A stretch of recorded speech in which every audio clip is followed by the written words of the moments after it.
Bonsoir à tous, c'est Tambour battant consacré ce soir à Qu'est-ce que la France? Qu'est-ce que la France que nous allons traiter avec Mélane Nguyen-Conan. Vous êtes arrivé en France comme réfugié politique. Vous avez publié ce livre français « Je vous ai tant aimé » qui raconte au fond votre odyssée comme immigré. Aujourd'hui, vous êtes chef d'entreprise et on peut dire que c'est toute l'histoire de votre intégration, guillemets, assimilation, qui est posée par ce livre. À côté de vous, Fabien Truong. Fabien Truong, vous êtes sociologue au Centre de recherche sociologique et politique de Paris. Vous êtes professeur agrégé à Paris 8 et vous êtes auteur de Loyauté radicale, l'islam et les mauvais garçons de la nation aux éditions de la Découverte.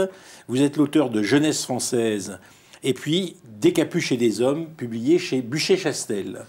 En face de vous, enfin, Antonio Becchelloni. Vous êtes maître de conférence à Lille 3. Vous êtes auteur de Métamorphose d'un modèle républicain, paru il y a quelques années. Et vous êtes l'auteur de plusieurs livres consacrés aux Italiens, qui s'appellent Les petits Italiens dans le monde et Les Italiens en France. Et ces livres ont été publiés dans le cadre d'un centre d'études et de documentation sur l'immigration italienne, dans lequel vous avez travaillé, où vous avez eu des responsabilités.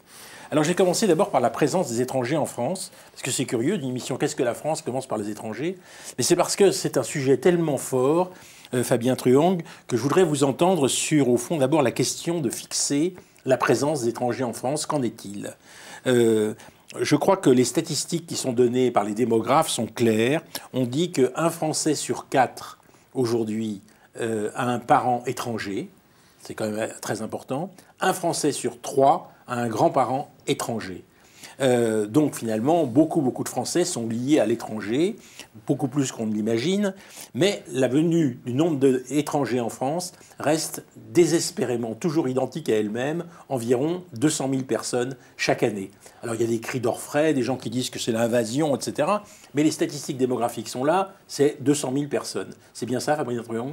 Oui, puis c'est un chiffre intéressant, cette régularité statistique et d'une certaine manière sociologique, parce que ça nous dit bien d'un flux en fait très continu, pas si important que ça d'une certaine manière, et qui fait un petit peu finalement le modèle français de flux en fait de personnes d'origine étrangère.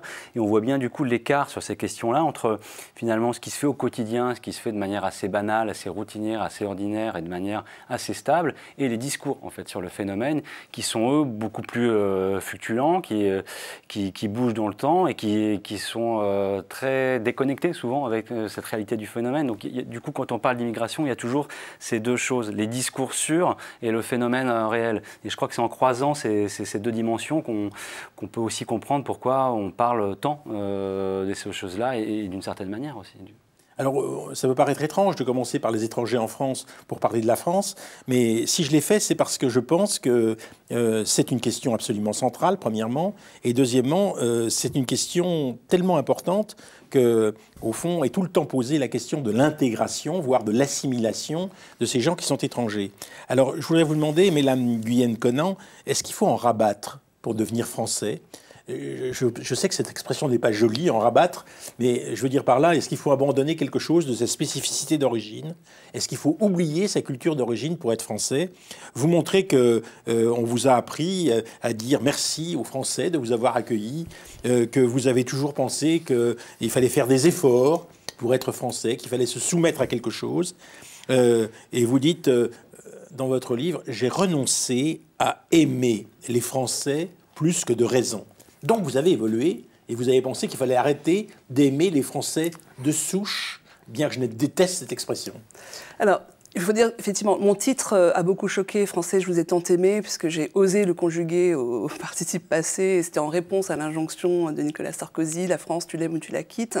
Et moi, j'ai voulu vraiment faire ce livre comme un petit peu un cri par rapport au fait que je ne m'étais jamais posé la question de la France, si je l'aimais ou si je ne l'aimais pas, puisque j'étais française. Mais puisqu'on me l'a posé, en fait, ce qui est très étonnant, c'est qu'on pose la question de l'amour aux étrangers. Pas aux Français déjà là, enfin, qui ont toujours été là, mais aux étrangers. étrangers. Donc ça, c'est la première chose. Donc, est-ce qu'il faut en rabattre de l'intégration? C'est vrai que comment dire, si on peut parler du modèle d'intégration à la française, il est compliqué à comprendre. Il est compliqué à comprendre pour les immigrés, il est compliqué à comprendre même pour les Français eux-mêmes. Je crois qu'il y a plein de modèles, il y a plein de choses que l'on peut entendre derrière ce procédé. Mais toujours est-il que moi, ce que j'ai voulu dénoncer un petit peu dans ce livre, c'était l'idée que l'intégration me rendait meilleure. C'est-à-dire qu'en arrivant, je n'étais pas complètement finie, mais qu'en m'intégrant dans la société française, je deviendrais meilleure. Et pour devenir meilleure, il fallait donc que j'abandonne quelque part une part de ce qui a fait que j'étais là, donc une part de mes origines.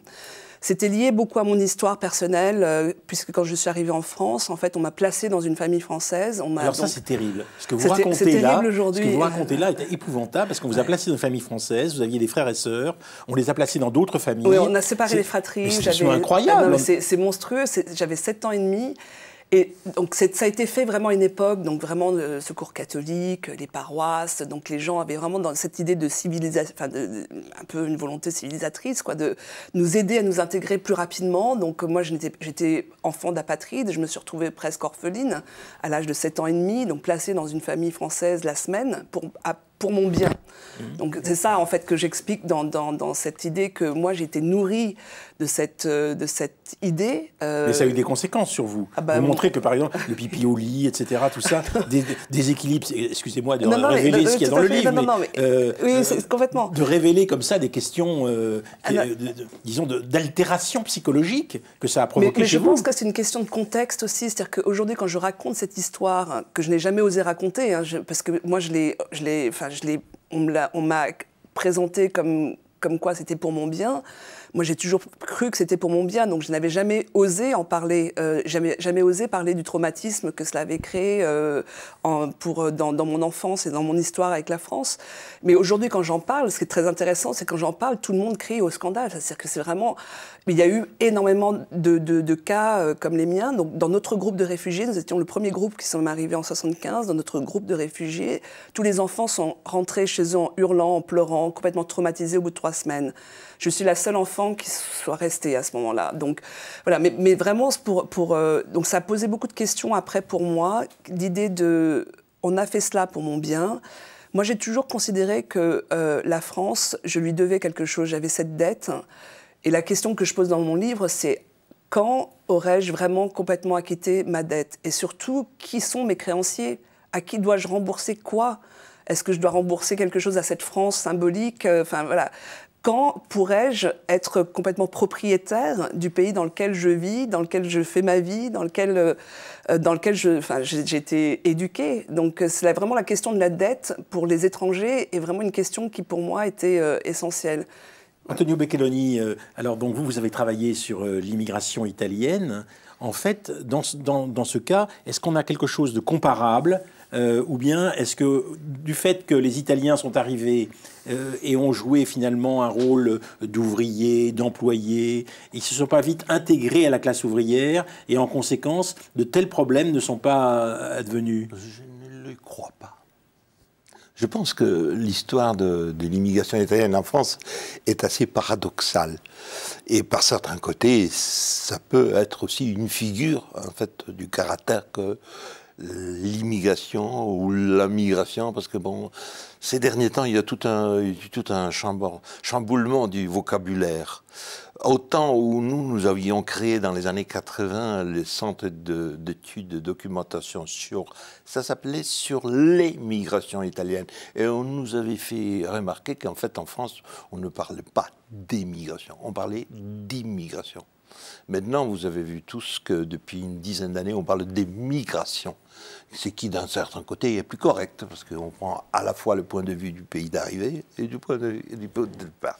Ceci dit, pour revenir aux Italiens, c'est quand même une très longue histoire. Vous savez autant que moi, d'après les statistiques, les Italiens ont été pendant au moins 60 ans les groupes étrangers les plus nombreux en France, depuis 1901 jusqu'en 1962. Ça fait quand même beaucoup. Oui, mais puis il y a eu surtout une très grande violence à l'encontre de cette migration italienne. Maintenant, c'est l'immigration idéale. On dirait que maintenant on dit ça. Mais... On dit ça maintenant. On dit maintenant que les Italiens sont transparent, c'est qu'il y a un compliment un peu ambivalent. Parce que ça veut dire qu'ils ne se font pas remarquer. Hein, ils ont Mais peut-être vous pouvez rappeler ce qui s'est passé près de Marseille. Marseille, à Aigues-Mortes, dans le sud de la France, disons, le sud-est de la France. C'est pas parce que c'était le sud-est, c'est parce qu'il y en avait beaucoup plus. Nous sommes en quelle année ? Il y a eu à un moment donné un accrochage entre travailleurs italiens et travailleurs français à Aigues-Mortes en 1893. 93, exactement. Oui. Et il y a eu, c'est que même Gérard Mariel et d'autres spécialistes d'histoire de l'immigration appellent les seuls, peut-être, véritables pogroms qu'il y a eu en France. C'est une chasse à l'italien, suite à une divergence où, peut-être, au départ, il y avait autant de fautes de l'un que de l'autre. Il faut rappeler des dizaines de morts. Il y a eu au moins une dizaine de morts. Les chiffres exacts n'ont jamais été connus. Après, ça a dégénéré aussi entre un conflit entre États, parce qu'il y avait aussi cet aspect-là. Et il y a eu un procès où les responsables ont été tous acquittés. Et un an après, un anarchiste italien, les deux phénomènes, parfois on l'oublie, sont quand même assez liés. Un anarchiste italien a tué les présidents de la République française, et donc il y a eu un nouvel épisode, surtout à Lyon, où l'épisode a eu lieu, de chasse à l'italien, suite, donc porte des motivations par ailleurs totalement différentes des précédentes, apparemment. Mais tout ça pour dire qu'il y a eu une période, la première période, disons la première phase d'immigration italienne à la fin du 19e siècle, où les rapports étaient très conflictuels, où on parlait aussi d'invasion. On parlait d'invasion étrangère. Hein. Il y a un livre paru en 1912 à Marseille qui parlait d'une invasion. L'invasion était une invasion italienne. Puis les choses se sont petit à petit, mais un petit à petit très long, et avec des progrès suivis aussi de reculades, liés entre autres au rapport conflictuel entre les États, à la montée du fascisme, à plein de phénomènes qui maintenant on ne peut pas évoquer dans les détails. Mais par exemple, à la fin de la guerre, ça a eu à nouveau, à cause du fameux coup de poignard dans le dos du gouvernement italien, dont on rendait responsable l'ensemble des migrants italiens qui étaient en France, qui étaient quand même très nombreux, ça faisait pas bon d'être italien. Moi, je me rappelle, dernier point, ça c'est un truc personnel, ma première descente dans un meublé du 5e arrondissement à Paris en tant qu'étudiant, j'ai entendu parler italien les garçons qui étaient à la loge de l'hôtel. Et donc, je suis allé lui dire le bonjour et me présenter en parlant italien. Il m'a répondu, je n'aime pas parler italien. On peut dire donc évolution de l'image des migrations, Fabien Truong. En même temps, quand on voit la question des Asiatiques, plus particulièrement des Vietnamiens, au fond, il y avait déjà l'idée, alors là par contre, d'un certain humanitarisme vis-à-vis de cette immigration. Tout autre est la question des Maghrébins et la question récente de la considération non plus des Arabes, parce que pendant très longtemps on a dit les Arabes, et maintenant on dit les musulmans. Très curieusement, toute l'image est passée du mot arabe au mot musulman. Et vous montrez dans vos livres, et ça m'a paru tout à fait intéressant, comment et pourquoi on devient de plus en plus musulman quand on est un jeune garçon, et qu'au fond on est pris par des loyautés radicales. Vous n'aimez pas le mot radicalisation, donc je ne vais pas l'utiliser, mais vous montrez que pour cette migration-là, d'une certaine façon, il y a aussi une évolution. Ils deviennent de plus en plus musulmans, les Français en prennent conscience, mais il y a des raisons très particulières. Oui, alors du coup, ce qui est intéressant aussi dans les différents échanges, c'est à la fois ce qui se répète, enfin, les questions de l'injonction, la question de l'effacement, de la transparence et de la stigmatisation. Et du coup, sur ces histoires-là, on est toujours obligé un petit peu d'en faire l'histoire. Par exemple, sur cette question de cette jeunesse de quartier populaire et d'origine immigrée, il faut bien comprendre, si on fait l'historique récente en France, que ce sont des jeunes qui sont devenus des objets politiques, en fait. C'est-à-dire que si on fait l'histoire récente de France, de 2005 à 2015, sont des jeunes qui grandissent avec cette certitude d'être des objets politiques et politisés, c'est-à-dire cette jeunesse-là, dans les discours, fait et défait les élections, et toujours avec cette idée qu'elle ne serait pas intégrée ou qu'elle serait possiblement en sécession. Et c'est vrai que la question parce que c'est récent aussi, la question parce qu'au fond, ce que vous posez, c'est un peu la politisation de l'islam, mais du coup, c'est aussi la question peut-être qu'est-ce qu'on entend par politisation, c'est peut-être plus la publicisation en fait, d'une certaine forme d'identité liée à l'appartenance religieuse, qui est d'ailleurs pas forcément contradictoire avec le fait de se sentir français, loin de là, mais c'est vrai que ce qui ressort dans tous les témoignages, c'est aussi l'idée qu'en France, très souvent, on perçoit les choses un peu comme des appartenances concurrentielles, ce qui est jamais le cas en fait dans le regard ordinaire des immigrés ou des enfants d'immigrés. Je vais revenir à la question de l'islam, mais parce que vraiment c'est pour réagir à ce que j'ai entendu, ça m'a vraiment fait penser à ce que me disait un garçon qui s'appelle Youssef et qui me disait, vous savez c'est quoi notre problème? C'est pas nous on est français, mais on n'est pas français. Et je pense qu'en disant ça, il dit beaucoup de choses parce que y a être français, c'est-à-dire se sentir attaché à tout plein de choses en France. Et moi, par exemple, je travaille énormément dans les quartiers populaires. J'ai jamais vu autant de t-shirts de l'équipe de France que dans les quartiers populaires et dans les banlieues dont on dit qu'elles sont si sécessionnistes. Je veux dire, il y a beaucoup plus de personnes qui portent des t-shirts de l'équipe de France dans les cités que dans le 16e arrondissement. Mais se sentir français, c'est pas pareil. C'est jamais assez français dans le regard de l'autre. Et dans le regard de l'autre, c'est aussi celui souvent qui est arrivé avant. Parce que, comme vous le disiez tout à l'heure, qui est vraiment français? Voilà, maintenant c'est l'immigration italienne qui apparaît comme l'immigration parfaite, alors il y a raison de rappeler quand même une histoire violente sur ces questions-là. Donc ça pose cette question du regard. Donc je reviens sur la question de l'islam et de cette publicisation de l'islam chez la jeunesse. Une certaine jeunesse des quartiers populaires aujourd'hui, parce que ça, c'est un fait qui est nouveau. Par exemple, si on regarde les générations précédentes des parents, l'islam était quelque chose de très privé, qui était assez peu affirmé en public, qui renvoyait à une autre façon d'aborder la religion. La religion, au fond, s'affirme dans l'espace public aujourd'hui, oui, bien plus qu'hier. Alors, il y a plusieurs raisons à cela, et l'une des raisons, pour ça je reviens sur ce détour-là, c'est aussi en réaction à cette politisation en fait, de cette jeunesse. C'est-à-dire que quand vous savez, vous vous construisez en tant que jeune, et on a parlé de la construction, quand vous savez que vous êtes un problème et que vous vivez avec ça, vous réagissez à ça. C'est des choses très classiques en sociologie, c'est la question du stigmate, de retourner le stigmate, etc. Et une des raisons de cette politisation de l'islam au sens de publicisation, d'affirmer dans l'espace public mon appartenance à cette croyance religieuse, eh bien, c'est une façon de répondre en fait. C'est-à-dire c'est une réponse politique à un problème qui est déjà politisé et qui joue aussi dans le rapport aux générations. Par exemple, très souvent, on parle de ce rapport à la religion en parlant de communautarisme, etc., comme si on avait ce gros monstre un petit peu décontextualisé qui était l'islam. Mais il faut bien comprendre que cette publicisation, cette politisation chez la génération la plus jeune de l'islam, elle est le plus souvent vecteur de conflits avec les parents.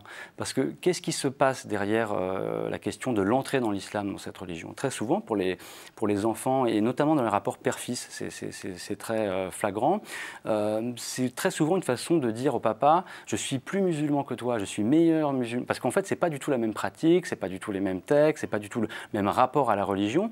Et c'est une façon de régler une sorte de conflit de génération. Justement, il y a un thème dans votre livre qui est, à mon avis, passionnant. Vous avez travaillé sur les trajectoires, les langues, les pratiques d'un certain nombre de garçons, en fait 6 garçons, et vous montrez comment les choses évoluent chez ces individus. C'est-à-dire vous êtes à la fois sociologue, mais en même temps, je dirais presque ethnologue de l'individu. Ouais.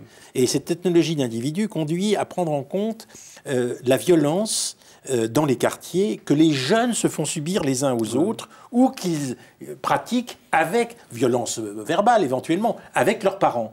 Et je voudrais savoir si c'est pareil pour vous. Vous avez l'impression qu'il y a des violences internes et des violences au fond vis-à-vis de la génération précédente.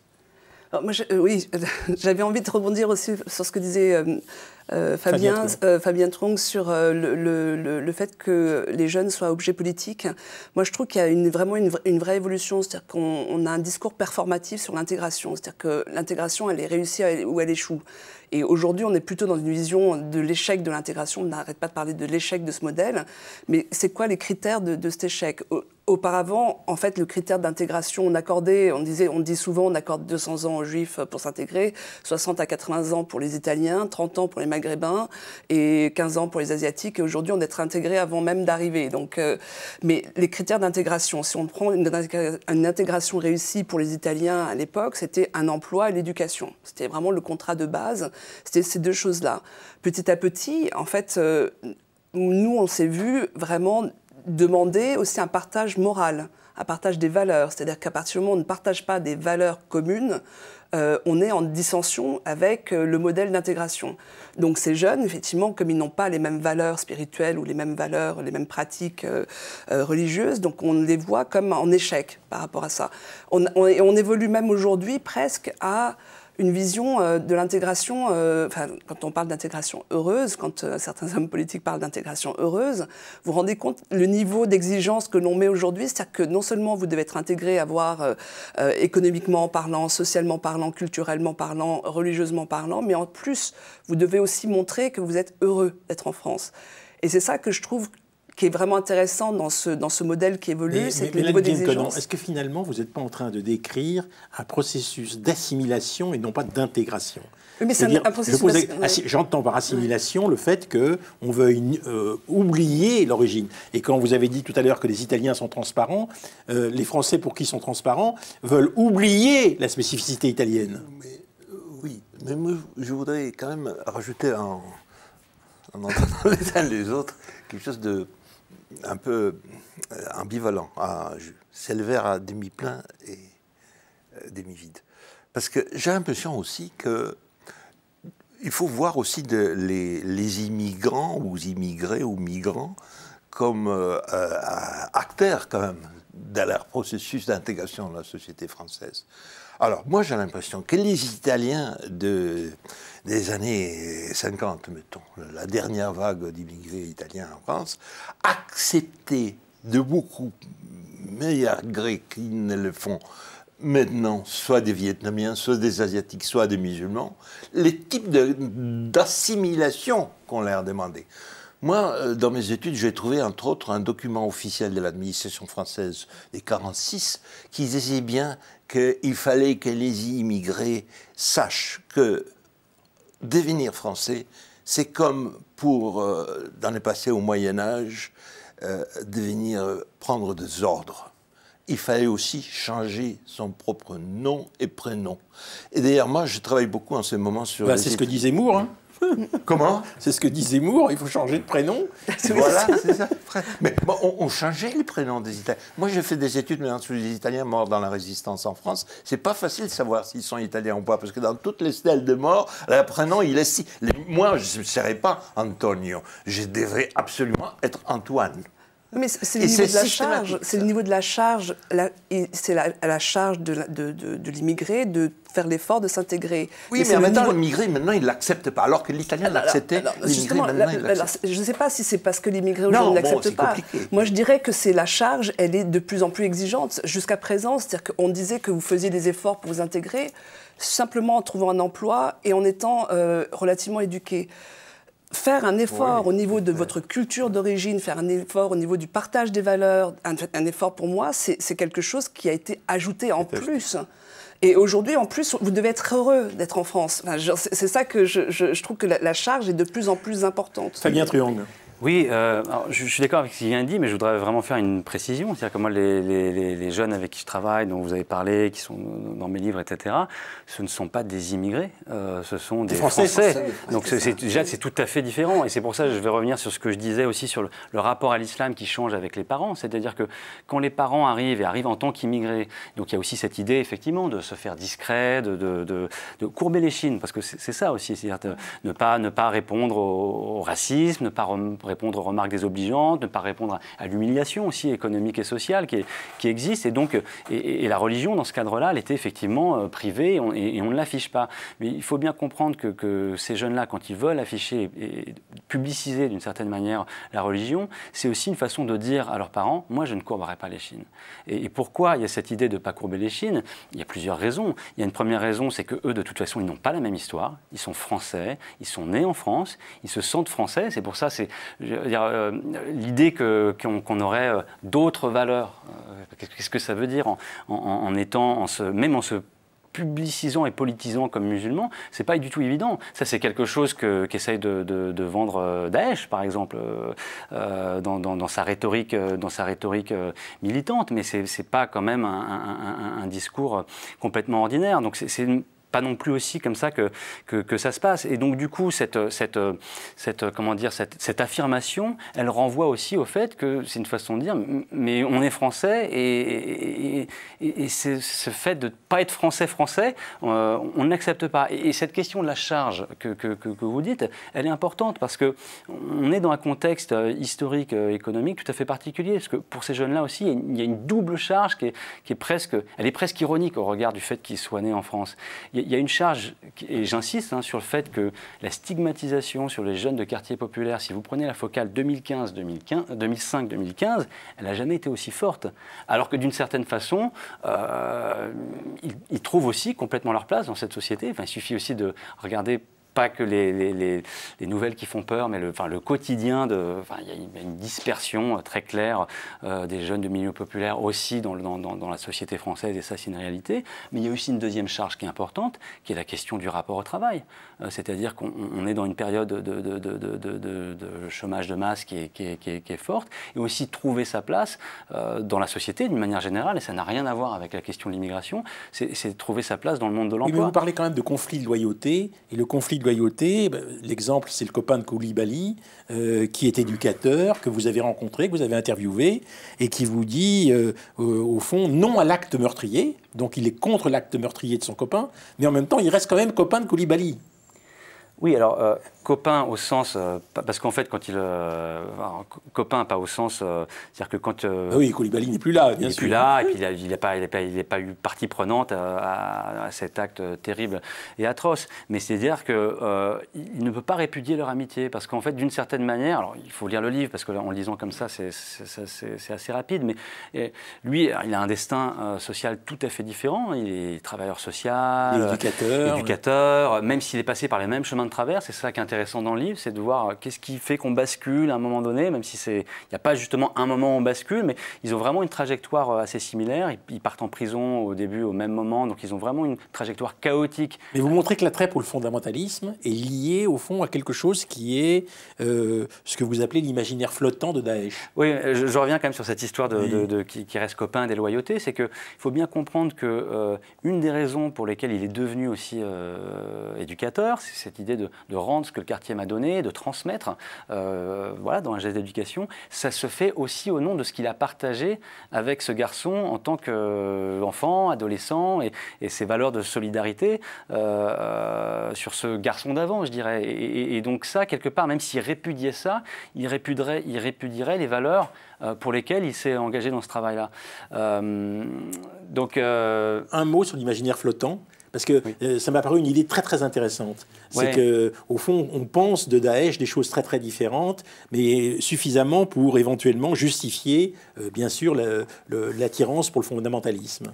En fait, ce que propose Daesh, c'est pour ça que j'utilise le terme d'imaginaire politique flottant, c'est vraiment un imaginaire politique. C'est-à-dire qu'il y a cette... Voilà, on va faire une nouvelle cité avec des nouvelles règles qui sont liées à une certaine vision de l'islam, mais il y a vraiment une vision politique et un imaginaire politique, et c'est pour ça que c'est un imaginaire qui est puissant et qui attire un certain nombre de jeunes qui ont besoin de politique, et ça renvoie aussi à nos propres incuries en tant que société à proposer un discours politique qui séduit une partie de la jeunesse. Mais quand je dis qu'il est flottant, c'est dire qu'il marche parce qu'il est décontextualisé, et c'est cette décontextualisation qui fait que ça marche, mais dès lors que les jeunes font l'épreuve de la contextualisation, les choses... je vais peut-être donner un exemple pour que ce soit très concret, parce que moi je fais de l'ethnographie, et sur ces débats-là, on a toujours des grands discours qui viennent d'en haut. Et un exemple qui, je pense, parle très clairement d'un garçon qui s'appelle Radouane, qui est dans le livre. Et Radouane, c'est quelqu'un que je connais très bien, parce que je l'ai suivi pendant plus de 9 ans, donc ça fait partie de ces garçons, de ces filles aussi, il n'y a pas que des garçons, mais que je suis de manière comme ça, on voit des trajectoires fines, et donc je connais bien Radouane, parce qu'il c'était même un de mes anciens élèves, et à un moment donné, il me dit qu'il envisage de partir en Syrie pour se battre. Et bon, je vous avoue que quand il me confesse ce sentiment moment, bon, on est dans sa voiture, je fais beaucoup d'entretiens comme ça dans les voitures, et je tombe des nues, et surtout je ne comprends pas, c'est-à-dire que je ne le vois pas venir, parce qu'il a fait un bac+5, il a plus ou moins trouvé sa place, même si... Et quand il me le dit, alors j'essaye de l'interroger, il a vraiment une rhétorique, c'est-à-dire les Français, nous les musulmans, et voilà, c'est cette rhétorique du eux et du nous assez violente. Bon, je passe, parce qu'il y a tout un tas de raisons qui permettent d'expliquer pourquoi il est séduit, qui renvoient à la situation dans laquelle il se trouve à ce moment-là, à sa vision de la politique, de la géopolitique. Bon, je passe là-dessus, mais tout de suite, moi, ça m'interroge, et ça m'inquiète aussi, évidemment. Et je lui dis, mais et moi, dans tout ça, qu'est-ce que mais toi, c'est pas pareil. Alors déjà, quand il me dit, toi, c'est pas pareil, c'est déjà une première petite épreuve de décontextualisation. Je lui dis, mais moi, tu me mets dans quel camp? Je suis français, parce que je suis pas musulman. Hein. Et donc déjà, là, le discours change un petit peu. Mais je passe pour bien comprendre les choses, parce que donc il a ce désir de départ en Syrie. Bon, tout ça est dans le livre. Puis plus tard, il va partir faire le Hajj, le pèlerinage à la Mecque. Donc, on comprend, enfin, c'est rapide, mais que c'est important pour lui, c'est très important, c'est un des piliers, et il a une croyance très, très, très forte dans l'islam. Et quand il revient du pèlerinage de la Mecque, alors moi, je m'attendais un petit peu qu'il revienne très... musulman, en tout cas très investi dans... alors, il a été chargé par sa foi à ce moment-là, mais il me tient un discours, alors là, qui est totalement surprenant, c'est un discours, alors, il revient, c'est nous les Français. C'est-à-dire que quand il est parti faire le Hajj, il est parti en agence avec d'autres camarades français qu'il ne connaissait pas, mais qui sont partis de France. Et en fait, il a fait une expérience, mais que font beaucoup de jeunes, en fait, parce que cette histoire de français ou français-français, quand vous partez à l'étranger, vous changez de contexte et vous êtes perçu par d'autres personnes. Et vous êtes perçu comme français légitime, puisque vous êtes regardé par des Allemands, des Je reviens sur... Il fait le Hajj, il côtoie des milliers de musulmans qui viennent du monde entier. Et il me dit, mais en fait, les Français, nous, on est bien éduqués. Les autres, c'était pas possible. Ils crachaient par terre, ils faisaient du bruit. Nous, on voulait dormir. Et nous, vraiment, on est bien éduqués en France. On est rentrés entre nous. Et alors, je passe les détails. Tout est dans le livre. Et là, il me tient un discours qui est presque, je dirais, le discours presque du Front National, quoi. Normatif. Et très normatif. Et du coup, raciste aussi, d'une certaine manière. Alors que je vous rappelle qu'un an avant, il avait ce désir de partir en Syrie. Mais qu'est-ce qu'il a fait là? Il a fait l'épreuve très simple de la contextualisation. Et l'islam qu'il fantasmait, qu'il imaginait, quand il est sur place et puis qu'il fait face aussi à d'autres cultures, à d'autres façons de pratiquer la religion, il se rend compte en fait à quel point il est français. Donc, et c'est vrai que dans ces discours, je crois qu'on souffre de ces rhétoriques par le haut, de ces injonctions, et on ne voit plus merci à tous les trois. Des gens. Je voudrais rappeler donc que le livre de Fabien Truong s'appelle donc Loyauté radicale, l'islam et les mauvais garçons de la nation. Que le livre de Antonio Becelloni, il y en a plusieurs, mais c'est grosso modo consacré à l'intégration italienne et aux petits Italiens dans le monde et aux Italiens en France. Et puis le livre de Mélane Nguyen-Conan, c'est Français, je vous ai tant aimé. Merci à tous les trois. Merci.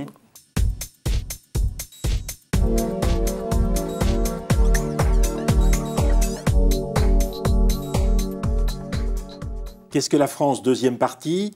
Nous avons sur le grill deux personnes différentes. Nicolas de Villiers, fils de Philippe de Villiers, président de l'association pour la mise en valeur du Puy du Fou, depuis déjà une quinzaine d'années. Et puis vous êtes aussi à la Société du Grand Parc Puy du Fou.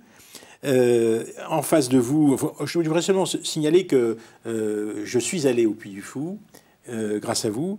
J'y ai vu les spectacles. Je dois dire que j'ai été bluffé par la qualité des spectacles. Et vous avez contribué à la mise en scène de la cinécénie, notamment qu'on voit le soir. Et ce n'est pas rien. C'est un spectacle absolument extraordinaire sur le plan esthétique. On va y revenir. En face de vous, Roger Martelly. Roger Martelly, bonsoir. Bonsoir. Vous êtes historien, co-directeur du magazine Regard. Et vous avez publié chez François Bourin La bataille des mondes. Et vous venez de publier L'identité, c'est la guerre, aux éditions des Liens qui libèrent. C'est exact.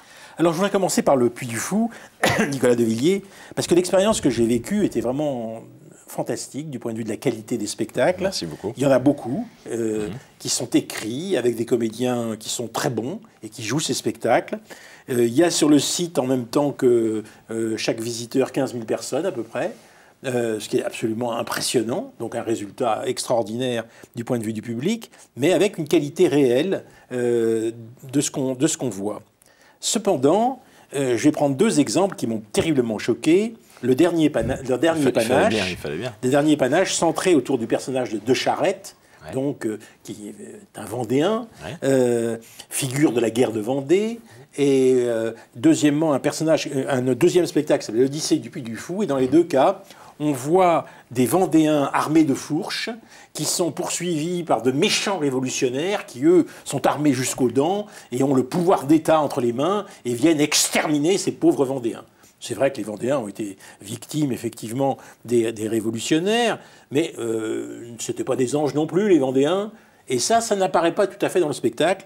On a donc quelque chose qui est totalement idéologisé, me semble-t-il, avec cette idée, c'est les Vendéens qui étaient les bons et les révolutionnaires qui étaient les mauvais. Alors, ces 2 spectacles que j'ai vus m'ont laissé penser que là, l'idéologie s'était glissée. Mais j'ai vu, par exemple, ce que vous avez consacré à la guerre de 14, ça s'appelle Les Amoureux de Verdun, c'est la tranchée de la Grande Guerre, c'est absolument extraordinaire. Il n'y a aucune idéologie qui se glisse là-dedans. Tous les Français peuvent se reconnaître dans ces tranchées où on voit effectivement les victimes de la guerre de 14, ce qu'ils écrivent à leurs femmes, etc. C'est quelque chose qu'on n'imagine pas qu'on puisse, au fond, faire un spectacle en racontant tout ce que peuvent vivre effectivement les soldats pendant la guerre de 14. Il y a aussi un spectacle magnifique consacré aux animaux qui s'appelle le bal des oiseaux fantômes. Des oiseaux fantômes. Ouais. Ça, c'est extraordinaire du point de vue de la recherche, de la réflexion sur ce que sont les oiseaux qui viennent voler jusque dans vos yeux. On est presque chez Hitchcock. Hein. Quelquefois, j'ai eu des peurs. Là. Il y a un aigle qui m'a frôlé. Là, j'ai eu très peur. C'est vraiment une réussite, mais avec un a priori idéologique.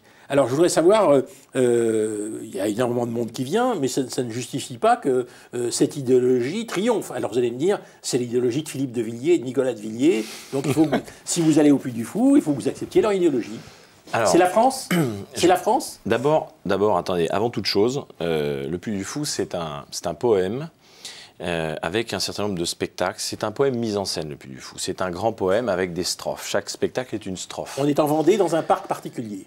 On est, comme dans toute œuvre poétique, on se laisse embarquer par la plume du poète. Et quand vous mettez 2 poètes l'un à côté de l'autre face au même coucher de soleil, vous n'aurez pas le même poème, dans la mesure où chacun va y mettre sa patte et une partie de son âme. Donc, je dirais que je ne vais pas nier devant vous le fait que nous assumons d'écrire des poèmes. Mais en revanche, je ne suis pas tout à fait d'accord avec l'idée que nous cherchons à idéologiser. Parce qu'en fait, je vais relever les 2 exemples que vous avez pris pour étayer votre propos, qui sont 2 spectacles qui, effectivement, font une allusion assez marquée pour la cinécénie à la guerre de Vendée, et puis pour l'autre qui est consacré, effectivement, à cette période historique à travers un personnage qui est Charette et qui a été un chef pendant la guerre de Vendée.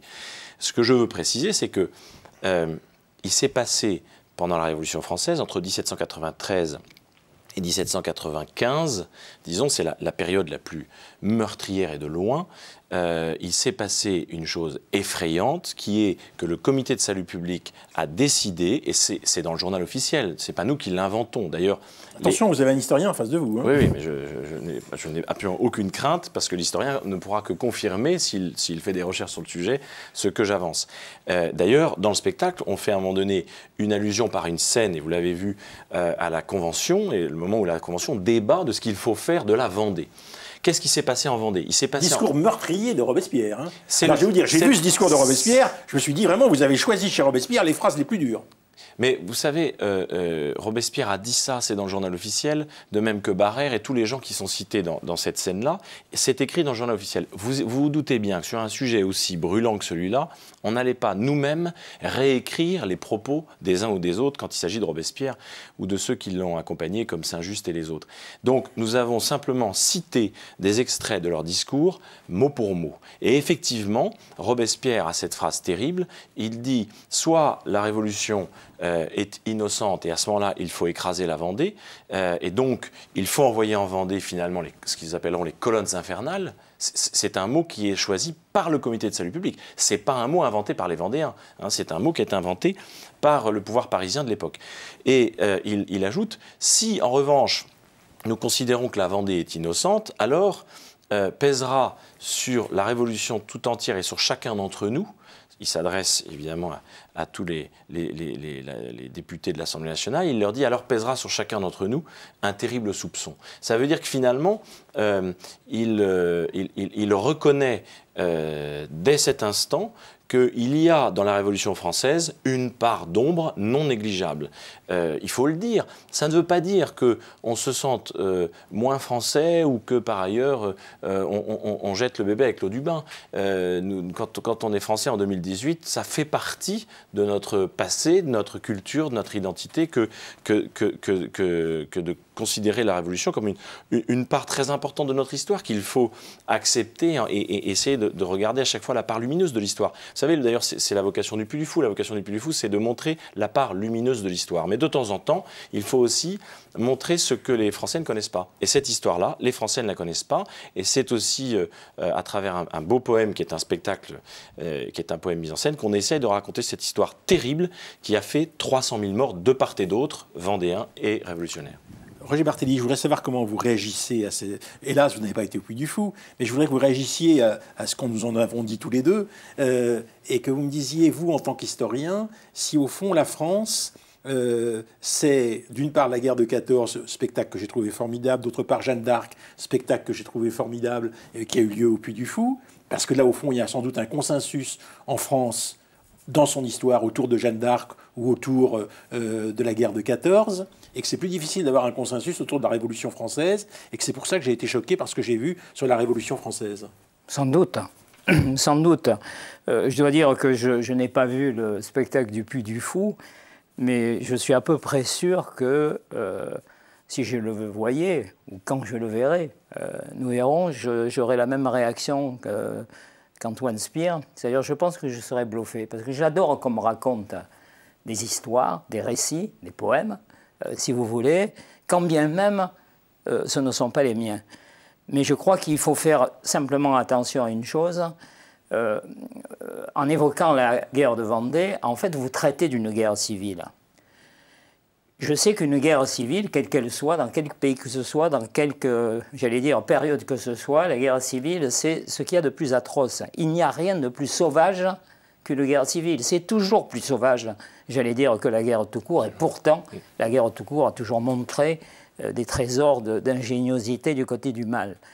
Mais dans ce cas-là, ce qu'il convient de contextualiser, c'est justement le fait que la guerre civile pousse à l'outrance. Et pousse à l'outrance, bien entendu, de deux côtés. Et je dois dire, encore une fois, n'ayant pas vu votre spectacle, que moi, je suis un héritier des Bleus. Voilà, je suis un héritier des Bleus, je l'assume, comme vous assumez votre héritage, j'allais dire, vendéen. Mais je dois dire que cet héritage que j'assume pleinement n'entraîne pas de ma part, j'allais presque dire, une sorte de choix manichéen. D'abord, je n'ai pas envie de rejouer les guerres civiles. J'ai plutôt tendance à me dire qu'il faut passer de la guerre civile à la conflictualité politique, c'est-à-dire passer, j'allais dire, du militaire au civil. Et mon choix, j'allais dire, d'un camp, entre guillemets, je déteste évidemment ce terme de camp, n'entraîne pas de ma part le fait que je n'ai pas de distance critique à l'égard du camp que j'ai choisi. Et j'allais dire, comme historien, j'ai donc tendance, de ce point de vue, à assumer à la fois un parti pris, en même temps, à essayer de garder la distance critique. Mais j'allais dire, c'est comme historien, pas comme poète. Et donc, de ce point de vue, je comprends aussi en même temps que tout récit, d'une certaine manière, est un récit engagé, un récit, on va dire, partisan, un récit, dans ce cas-là, qui a droit à l'outrance, peut-être, qui n'est pas tenu à tout moment, j'allais dire, de la sophistication qui doit être celle de l'analyse. Et c'est ça, pour moi, qui m'amène à penser qu'un roman national, ça ne peut pas exister, un roman national. Il y a des récits historiques d'un pays qui, par définition, est un pays divers, un pays clivé, dans lequel il y a des affrontements historiques. En même temps, Roger Barthélémy, vous écrivez, c'est le titre de votre livre, l'identité, c'est la guerre, et la guerre, c'est la détestation d'autrui. C'est des gens qui font référence, effectivement, à l'identité française, qui cherchent une identité française. On peut dire que, moi, la première idée que j'ai eue quand je suis sorti du Puy du Fou, c'est en parler, c'est parler de ce qu'est la France. Parce que De Villiers fait partie de ce qu'est la France. Oui. Et il veut nous montrer un regard sur la France. Je pense qu'il y a d'autres regards sur la France. Mais alors, ce que je voudrais entendre, parce que dans votre livre, vous dites « Tout regard identitaire est un regard de guerre ». Je ne vous cache pas que mon titre est une provocation. L'identité sur la guerre, c'est une pure provocation, je ne vais pas vous le cacher. Mais si j'ai fait cette provocation, c'est parce que j'ai une préoccupation. Ma provocation, j'allais dire, est l'envers exact d'une inquiétude. Et mon inquiétude, c'est l'inquiétude d'un air du temps. Cet air du temps, il a été formalisé, j'allais dire, pour moi, la première fois, j'ai découvert les écrits d'Alain de Benoît, qui est un penseur de ce qu'on appelle la nouvelle droite, un homme d'une intelligence remarquable, et qui, il y a quelques, maintenant, décennies, expliqué que le 19e et le 20e siècle étaient dominés par la question de l'égalité, et, disait-il, le 21e siècle sera dominé par la question de l'identité. Que sommes-nous? Et malheureusement, ça devient de plus en plus, dans le langage courant, nous ne sommes plus chez nous. Et ça, moi, ça me fait peur. Ça me fait peur parce que nous passons, j'allais dire, à un moment donné, à quelque chose que moi j'appelle l'obsession identitaire. Et autant je comprends le désir d'identification. Les voyageurs sans bagages, ça n'existe pas. L'histoire, la société, c'est fait d'histoire, de profondeur historique, c'est fait d'héritage, c'est fait de legs, c'est fait de culture, c'est fait de mentalité.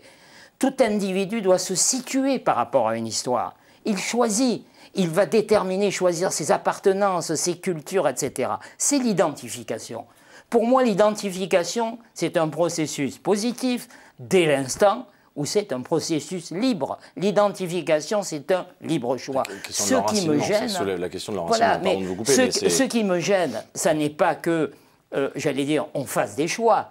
C'est à un moment donné qu'on définisse des identités fermées, assignées à chaque individu et dans lequel il ne peut pas se dégager. Ça me dérange. Est-ce que l'identité n'est pas fermée quand je vois cette vision de Robespierre, parce que vous savez que Robespierre a eu beaucoup de discours et que les quelques phrases que vous citez ne sont pas forcément significatives de ce qu'il est. Vous en conviendrez. Oui, enfin, il y a eu dans l'histoire des hommes un certain nombre de gens qui ont commis des atrocités, qui ont eu aussi des très belles phrases, et pourtant ils ont commis des atrocités. Robespierre a commis des atrocités. Alors pardonnez-moi, mais je me dois, comme Vendéen, de faire justice aux Vendéens dans toutes leurs composantes, puisque vous savez que moi, d'abord, comme Vendéen, j'ai été élevé dans le culte, si l'on peut dire, de Clémenceau et de Lattre, les deux vainqueurs de guerre mondiale. C'est-à-dire qu'on a là un peu les deux France, pardonnez-moi cette vision un peu schématique, qui est plutôt 19e que d'aujourd'hui, mais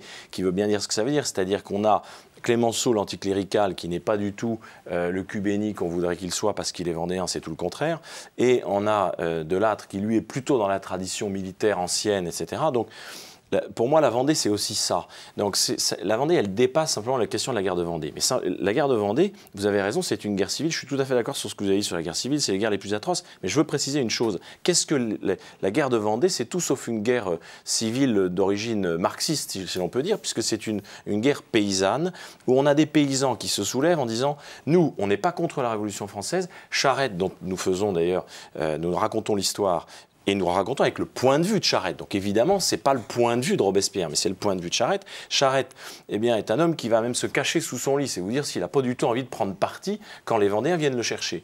Et finalement, les paysans vendéens vont le tirer de sous son lit en lui disant « Eh mon vieux, faut que tu prennes parti parce que là, on est face à un problème. Et comme tu es officier, tu vas nous guider dans cette guerre. » Que les paysans ont décidé. Ce n'est pas une guerre d'aristocrates, hein, la guerre de Vendée. C'est ça qui est intéressant. Et à partir de là, quand les Vendéens vont dire à la Révolution française, c'est-à-dire en fait au Comité de salut public, écoutez, nous, on refuse d'aller aux frontières se battre pour une France dans laquelle on a du mal à se reconnaître, eh bien, on leur dit, bon, ben écoutez, on vous envoie les colonnes infernales. Et puis, deuxièmement, les Vendéens refusent aussi de voir leurs prêtres exilés. Bon, et c'est leur droit. Ils pratiquaient une religion. On leur dit, c'est fini, ça s'arrête là, on prend vos prêtres et on les envoie en Guyane.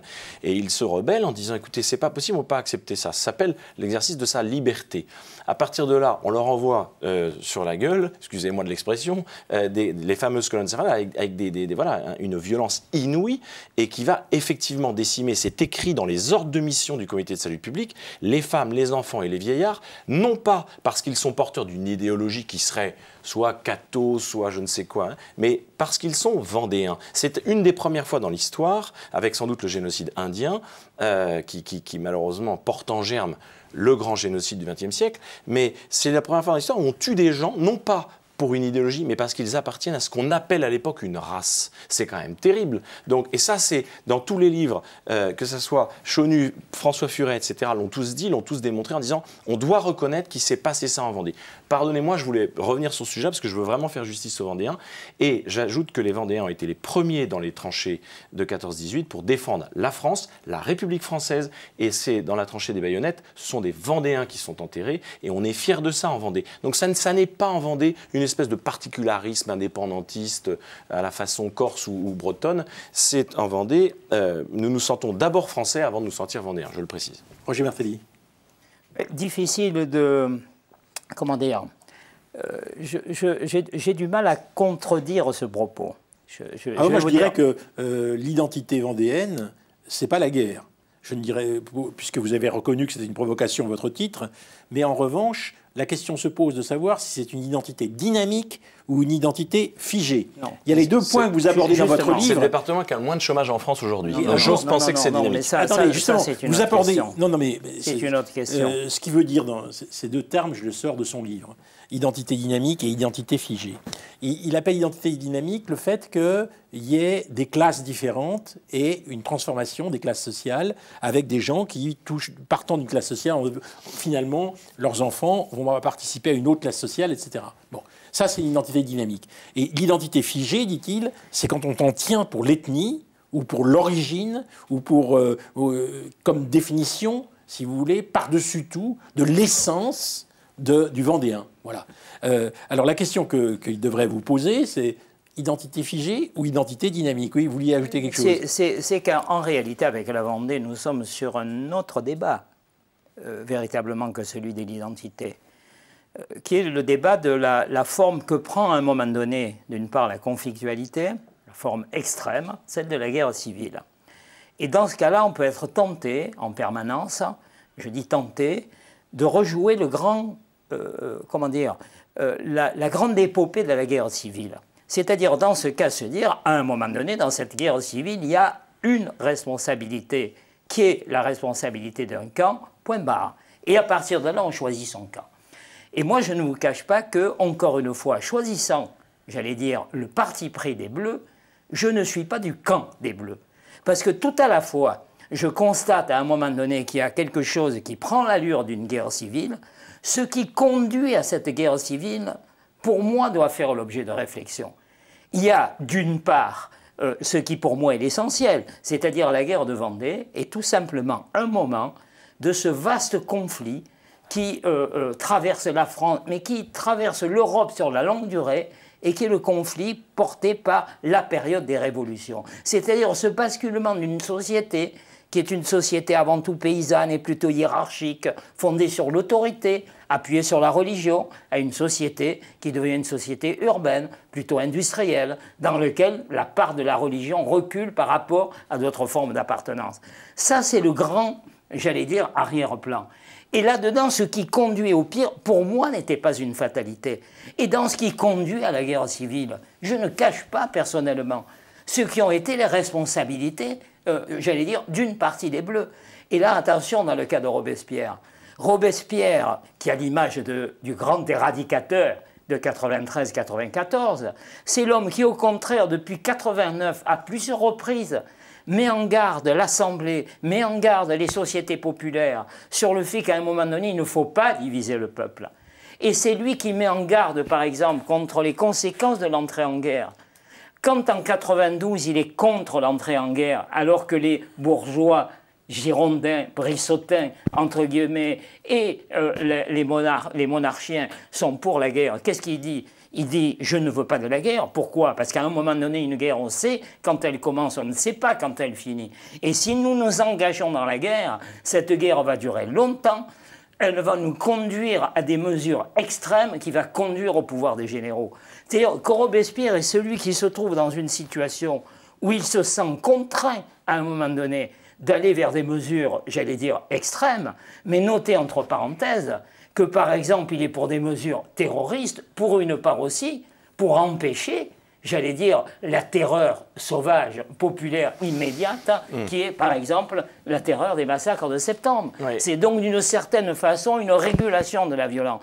Donc, personnellement, encore une fois, si notre sujet est la Révolution française, je suis du côté des révolutionnaires, je ne suis pas PA. Compte tenu de la qualité de ce que vous avez fait sur la guerre de 14, sur Jeanne d'Arc, sur l'arrivée des Vikings, sur le bateau pendant la Révolution, juste avant la Révolution française, La Pérouse, l'histoire de la Pérouse, qui au fond sont des moments de la France, puisqu'on parle de la France, absolument, qui sont des moments, je dirais, de consensus. Absolument. Je ne cacherai à personne que je suis de gauche, et j'ai eu du plaisir à voir ce que j'ai vu là. Ce n'est pas venu contre mes opinions. Et en revanche, ce qui s'est dit sur la Révolution française est venu contre mes opinions. Alors je veux bien réfléchir contre moi-même, c'est toujours indispensable. Bon, mais ça ne suffit pas. Je crois que quand on a une ambition d'essayer de refléter l'histoire de la France, il faut la refléter dans sa totalité en prenant en compte la diversité des opinions. Est-ce que vous ne pensez pas qu'il vous est arrivé, au fond, de ne pas prendre en compte suffisamment cette diversité? Alors, d'abord, vous l'avez très bien dit, le Puy du Fou, c'est toute la France. C'est-à-dire, c'est le légendaire français. C'est comme ça qu'on pourrait l'appeler. C'est-à-dire que ça ne cherche pas à donner un cours d'histoire. Nous ne sommes pas des historiens.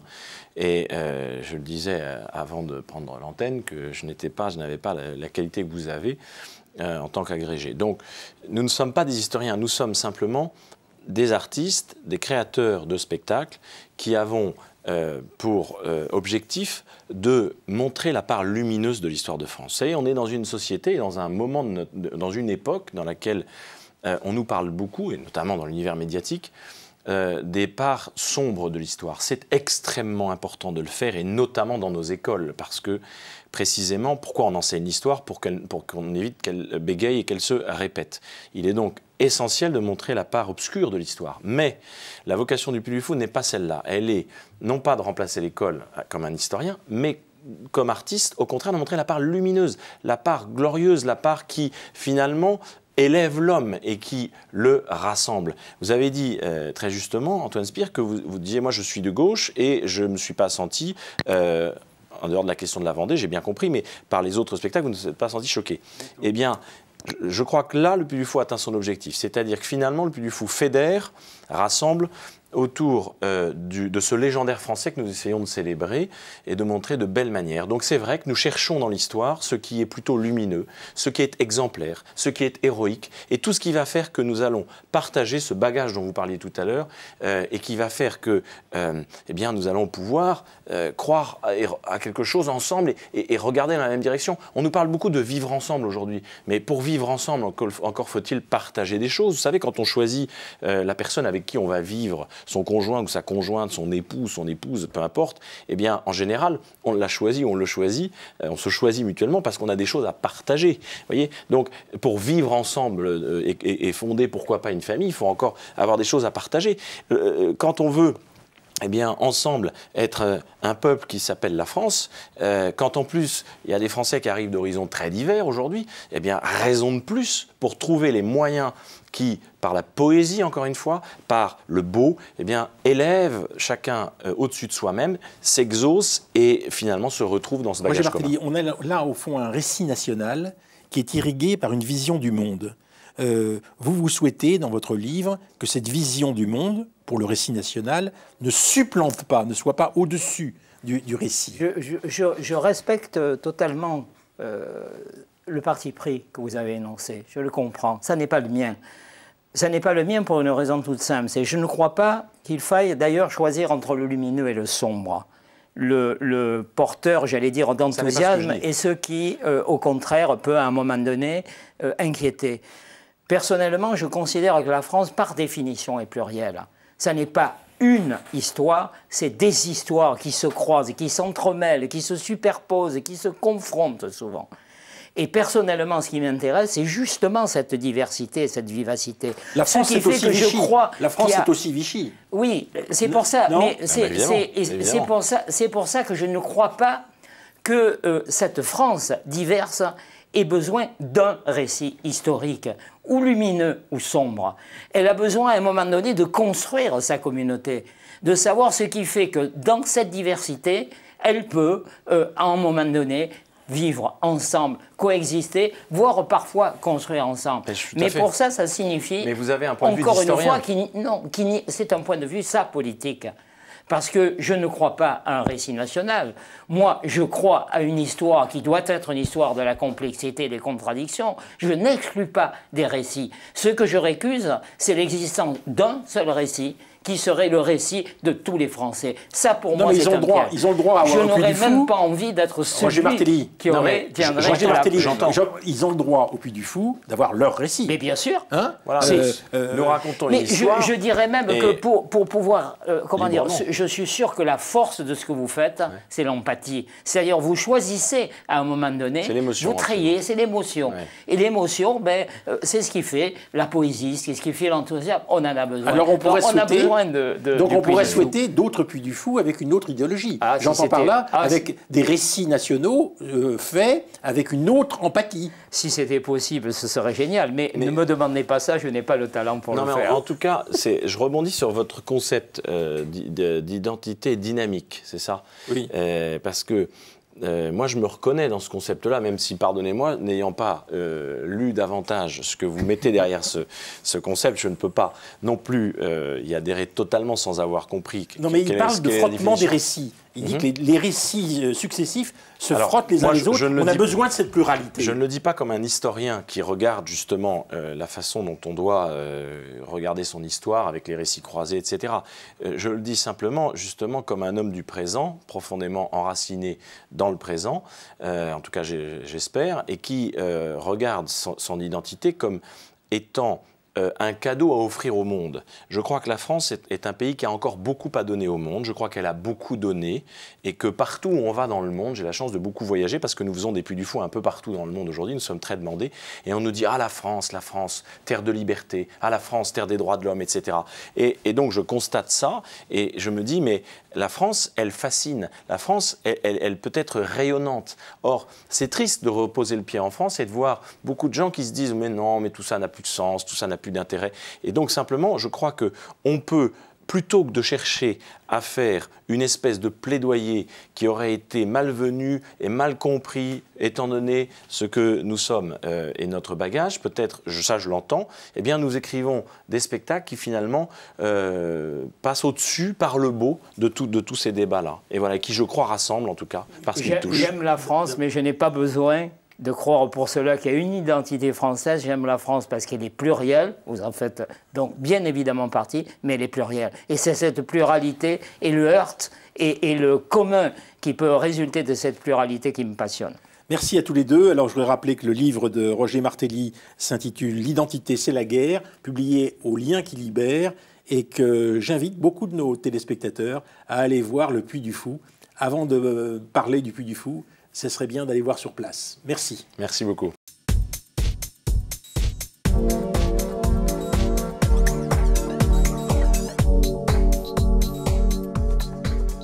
Qu'est-ce que la France, troisième partie? Notre grand témoin est Dominique Schnapper. Dominique Schnapper, vous êtes directrice d'études à l'École des hautes études en sciences sociales. Vous êtes membre honoraire du Conseil constitutionnel. Vous êtes l'auteur de très nombreux ouvrages sur la citoyenneté et la démocratie. Diaspora et nation, travailler et aimer, de la démocratie en France, République, nation, laïcité chez Odile Jacob, et plus récemment la citoyenneté à l'épreuve, la démocratie et les juifs aux éditions Gallimard. Je voudrais commencer par une question, c'est qu'on a mesuré au cours de cette émission, je dirais, la fragilité des républiques démocratiques face au nouveau régime autoritaire. La France dont on parle, au fond, c'est un équilibre finalement assez fragile. On critique souvent les démocraties, mais les principes démocratiques sont faiblement intériorisés. Et en fait, on peut se poser la question, c'est ce que vous dites dans votre livre, d'un retournement de l'idéal démocratique contre la démocratie.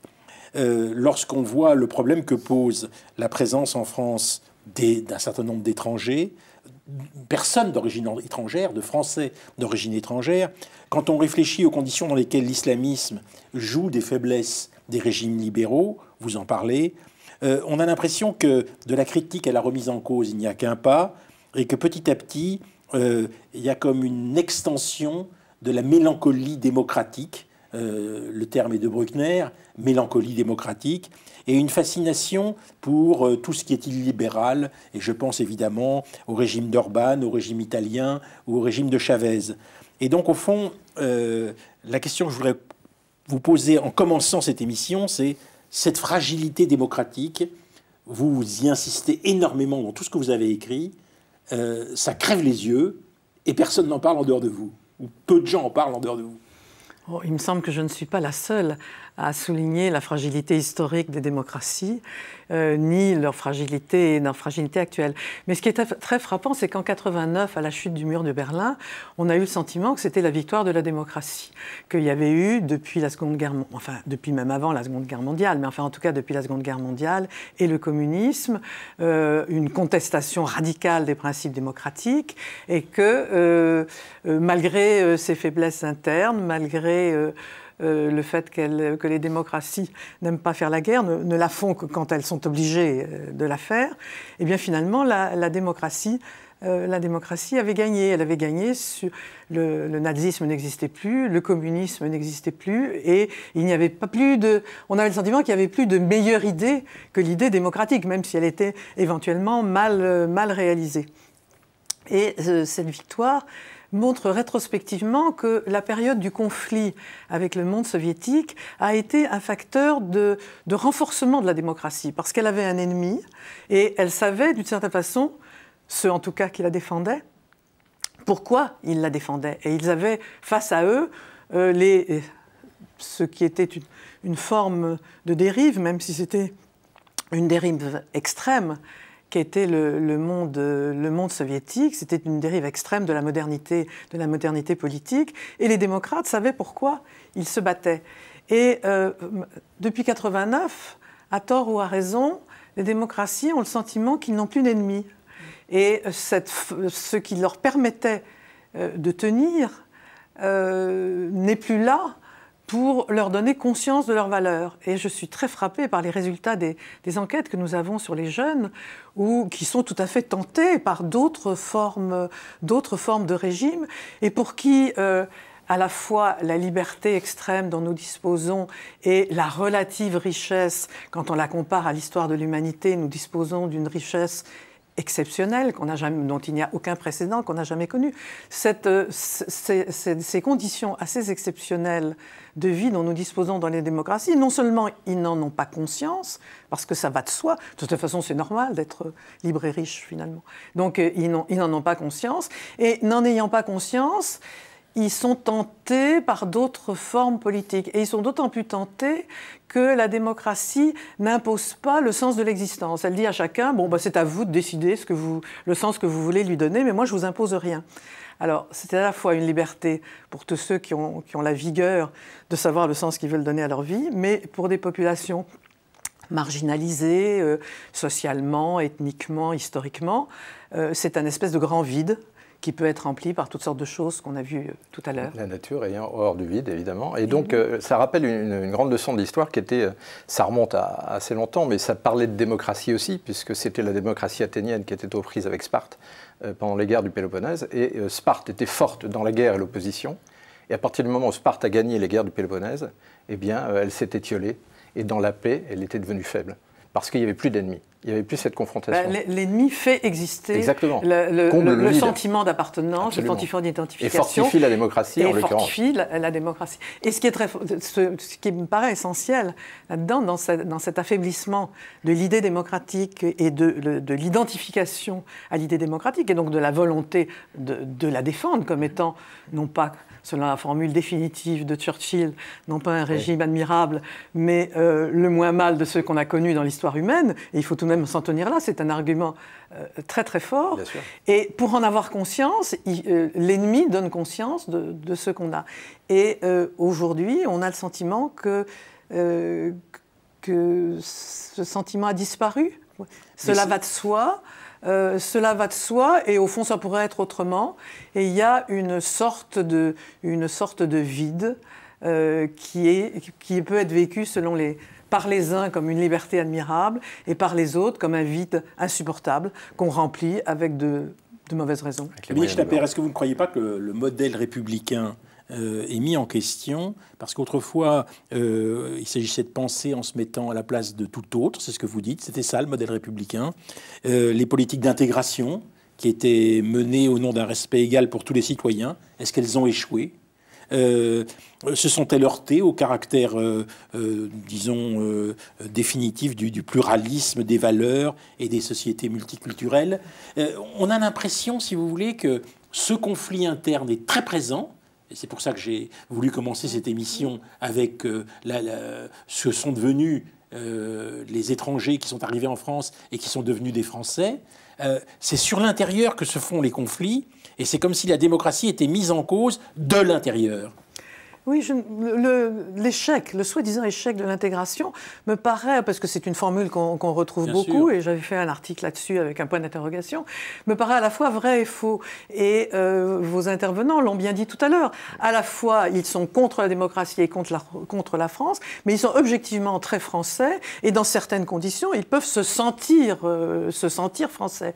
Cela dit, ça n'a jamais été simple, et on s'est jamais totalement identifié à n'importe quelle collectivité. Je veux dire, le pluralisme, la critique, l'interrogation, ça fait partie de la condition humaine et donc de la condition sociale, et il est naturel de se poser des questions. Mais je ne crois pas que la France soit aujourd'hui plus diverse par ses origines historiques qu'elle ne l'a été dans le passé.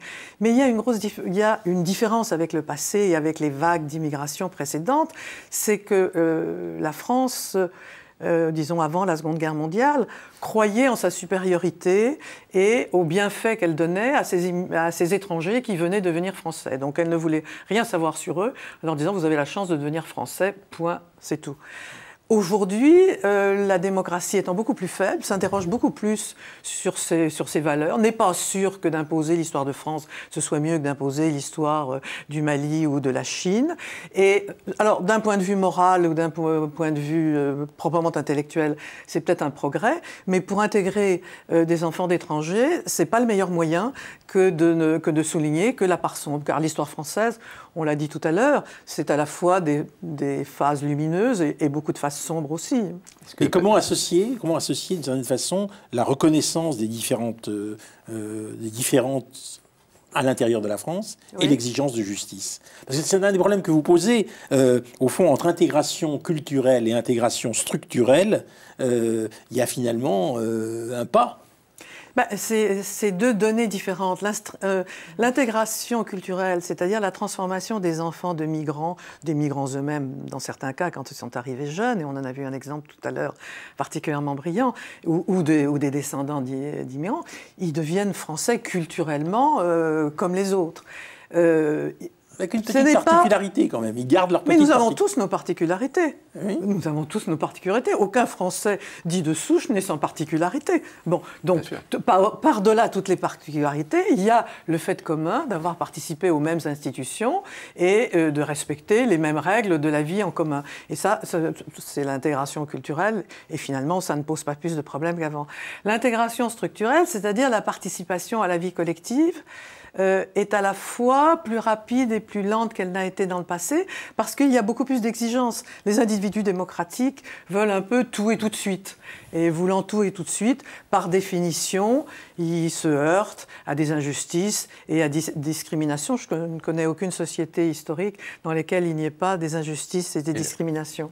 Oui, le tout et tout de suite, mais on renvoie on le sait, la démocratie est une horlogerie fragile, un équilibre fragile, on le sait. Hein. Pour lequel il faut beaucoup d'éducation. Bien sûr, comme le disait Nietzsche, qui était beaucoup plus grec qu'allemand finalement, la perfection du juste milieu. Or, il s'avère que aujourd'hui, le principal ennemi, la démocratie, elle en a beaucoup, mais c'est l'hubris, c'est la démesure, la démesure. Et la démesure dans tous les sens, et avec le tout de suite, en décrétant finalement que le bien personnel doit prévaloir sur le bien commun, et finalement un contrat social bien écorné. Donc cette hubris, comment est-ce qu'on peut parvenir finalement à le confronter, à le dompter ? Je vous suis d'autant plus sur l'hubris que c'est le thème essentiel de mon livre sur l'esprit démocratique des lois. C'est-à-dire qu'il n'y a pas de limite. Il n'y a pas de limite au bien-être, il n'y a pas de limite à l'authenticité, il n'y a pas de limite à l'expression de soi.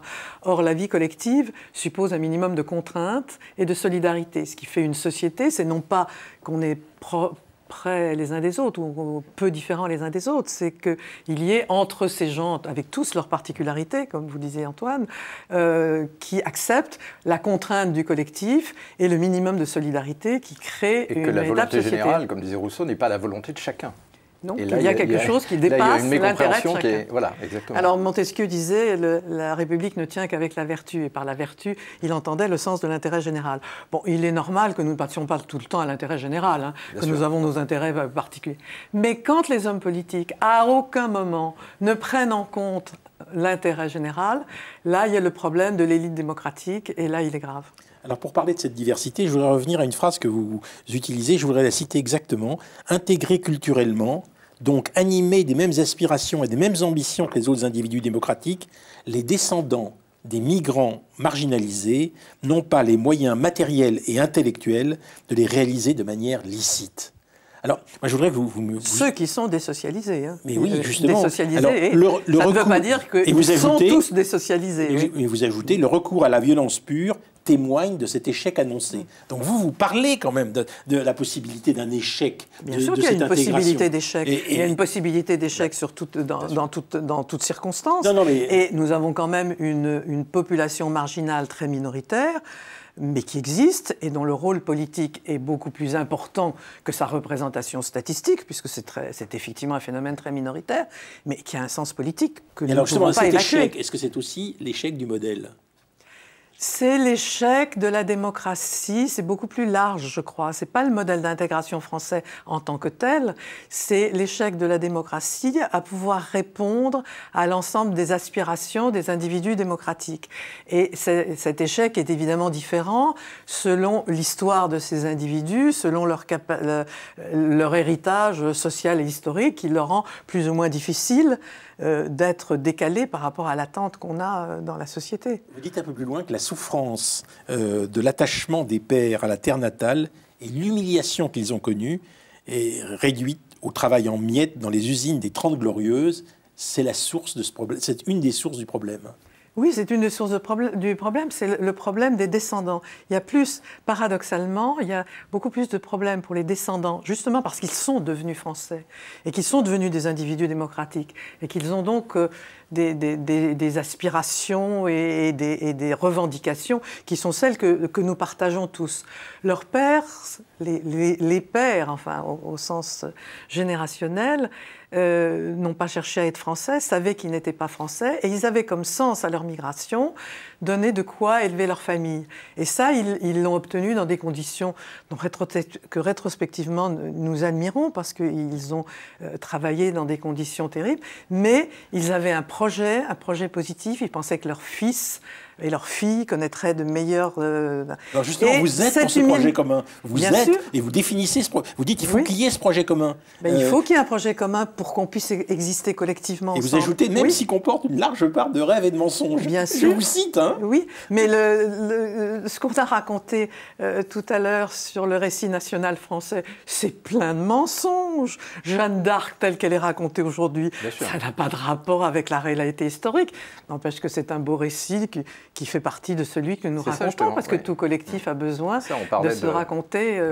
On parlait tout à l'heure de violence, mais effectivement, la violence, on le sait, c'est un langage de substitution. C'est quand on ne peut pas avoir de façon licite c'est quand on ne peut pas avoir de langue commune, au-delà du langage lui-même, mais de langue commune sur un récit commun. La violence apparaît quand les institutions ne donnent pas aux membres de la société le sentiment de la justice par laquelle ils pourront avoir ce qu'ils méritent. Et quand ils ont ce sentiment que la société ne leur assure pas cette justice qui leur permettrait d'avoir ce à quoi ils ont droit et ce qu'ils méritent, alors on répond par la violence. Alors vous posez le problème évidemment de la possibilité d'une discrimination positive, d'ailleurs que vous appelez une action compensatrice. Et je voudrais qu'on parle de cette action compensatrice. Parce que quand je vous ai lu, je me suis dit, action compensatrice, qu'est-ce que c'est exactement ? C'est l'idée que... Enfin, c'était pour ne pas traduire affirmative action par discrimination positive. Parce qu'à partir du moment... Qui n'est pas une bonne traduction. Voilà. C'est pas ce que disent les Américains. Quand ils disent affirmative action, c'est une action positive.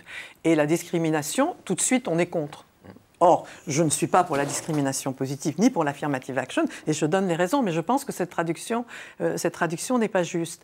Et bon, les inconvénients de ce genre de politique, nous les connaissons bien, c'est que elle repose sur l'idée de donner plus à ceux qui ont hérité de moins, ce qui est une idée, disons, généreuse sur le plan moral et démocratique pour assurer un minimum d'égalité au moins au départ.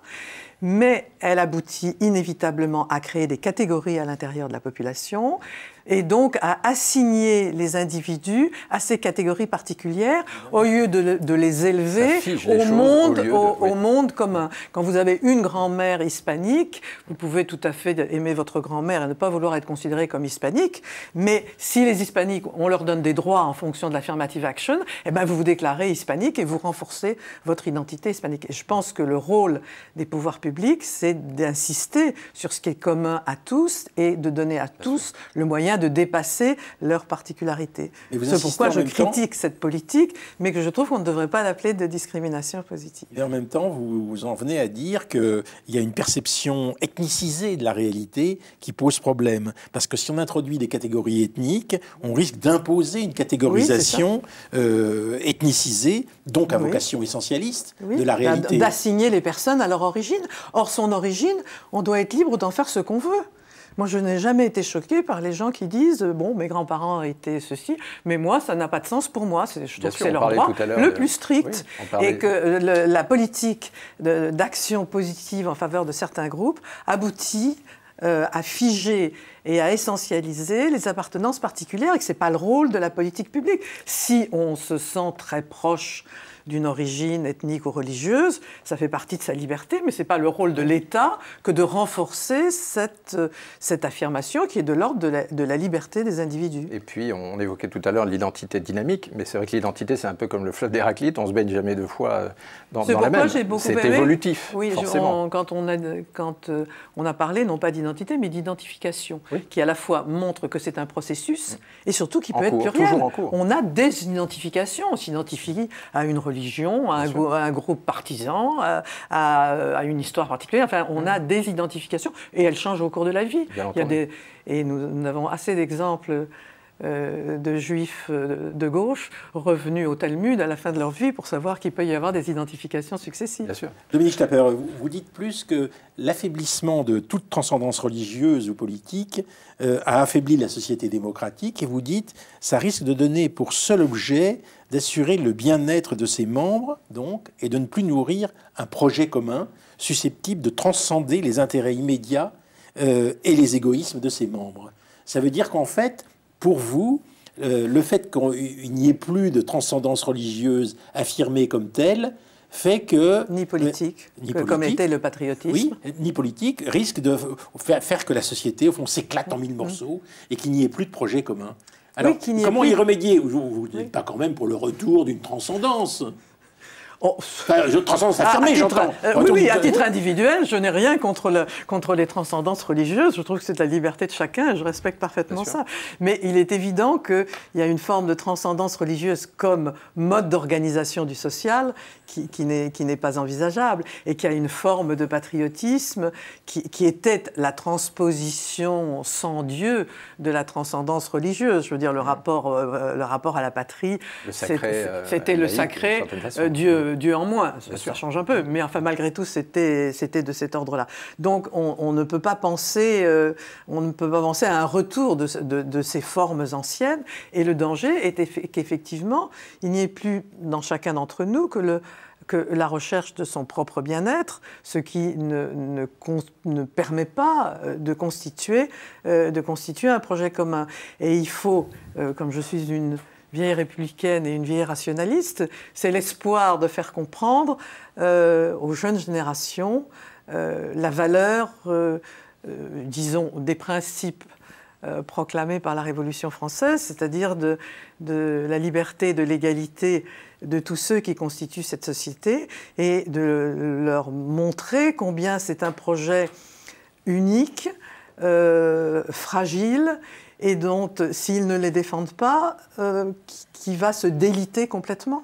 Et c'est dans cette éducation, et on revient à vous parliez de l'Antiquité, cette vieille idée que c'est par l'éducation qu'on pourra convaincre du sens et des valeurs de la République. Et j'ajoute qu'il faut aussi un minimum d'exemplarité des catégories les plus importantes.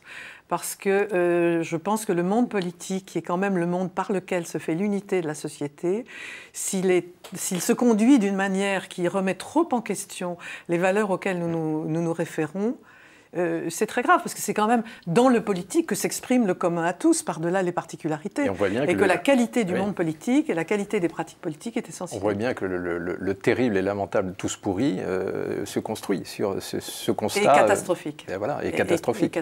Ça donne ce que l'on voit à l'œuvre. Oui. Alors votre dernier livre, Dominique Schnapper, nous apprend que l'histoire des Juifs peut nous apprendre quelque chose sur la vertu et les limites du projet démocratique. Moi, il a retenu mon attention parce que c'est au fond comment se concilient les fidélités particulières et la citoyenneté commune. Absolument. Autrement, comment s'articulent l'histoire et le droit. On a beaucoup parlé d'histoire dans la deuxième partie de cette émission, d'histoire de la France, et comment au fond ça a fécondé le droit. C'est ça qui est intéressant. Et comment, plus spécifiquement, la tradition juive peut-elle perdurer dans un monde globalement hostile aux traditions? Oui.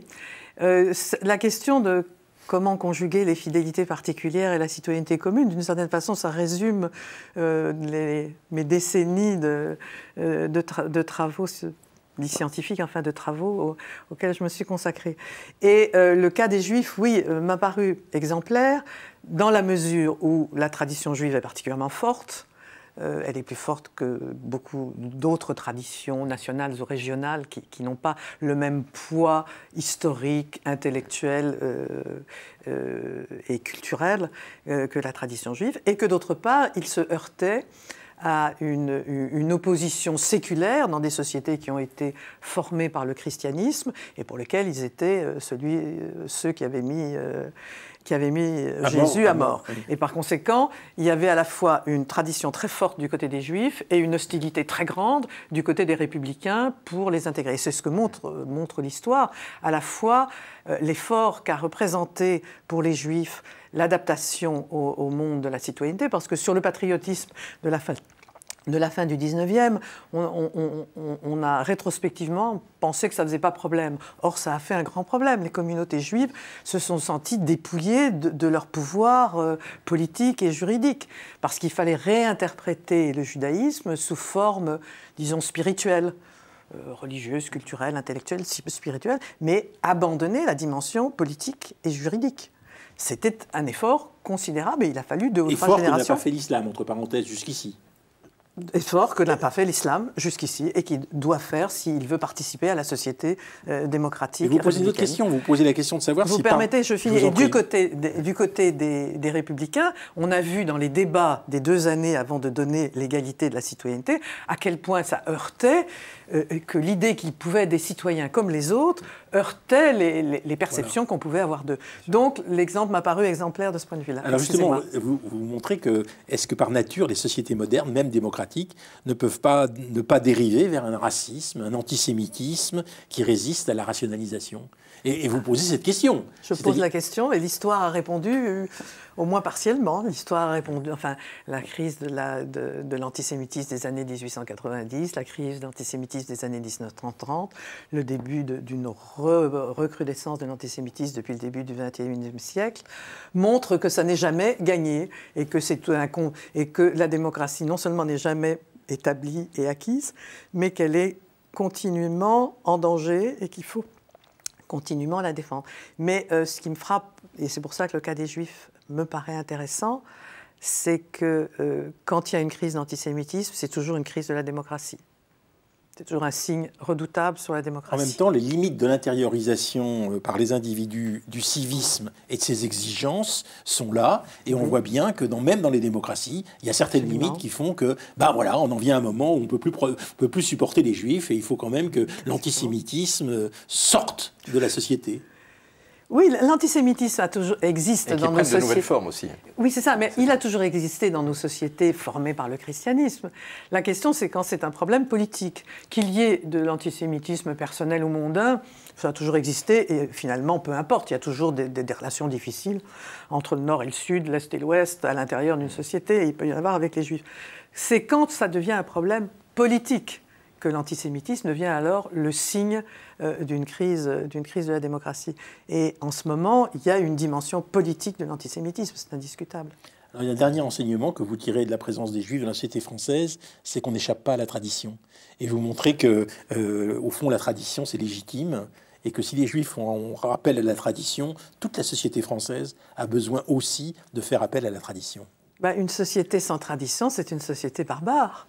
Nous sommes les héritiers de toute une accumulation de réflexions, de connaissances, de techniques, d'œuvres d'art qui définissent notre société particulière. Et si nous voulons supprimer tout cet héritage, eh bien nous tombons dans les sociétés totalitaires, c'est-à-dire dans la barbarie. Eh bien maintenant, il vous reste à réfléchir aux conditions dans lesquelles vous pouvez interroger votre identité française, le fait que vous êtes français, et pour ceux qui ne le sont pas, le fait que vous pourriez souhaiter de le devenir, parce que la France, c'est un roman national, mais c'est aussi plusieurs romans nationaux. Merci.